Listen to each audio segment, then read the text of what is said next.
এত বছর একলা থাকার কারণে প্রিমিস ভুলেই গিয়েছে যে তারও একটি পরিবার আছে। প্রিমিসের চোখে পানি আসা সত্ত্বেও সে হাসি মুখে বলে, আরে কাশেম মিয়াজি, আপনার গলার সুর শুনে মনে হইতেছে আপনি অনেক গম্ভীর হয়ে আছেন। আপনি বিশ্বাস করবেন না, এত বছর পর আপনার গলার আওয়াজ শোনার পর আমার অনেক ভালো লাগতেছে। তো যাই হোক, আমি একটা কাজের জন্য আপনাকে ফোন দিয়েছি।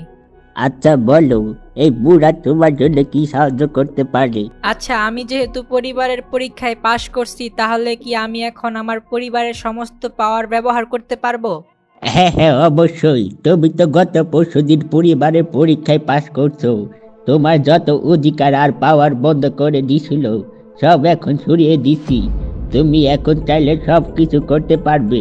আচ্ছা ঠিক আছে, আমি একটা কাজ করতে চাই। ওই যে আব্বাস খান আছে না, খান গ্রুপের মালিক, আমি ওনার মুখ দিয়ে কিছু কথা বলাইতে চাই। খান গ্রুপ? এই খান গ্রুপ আবার কার? কাশেম মিয়া তার মাথার মধ্যে একটু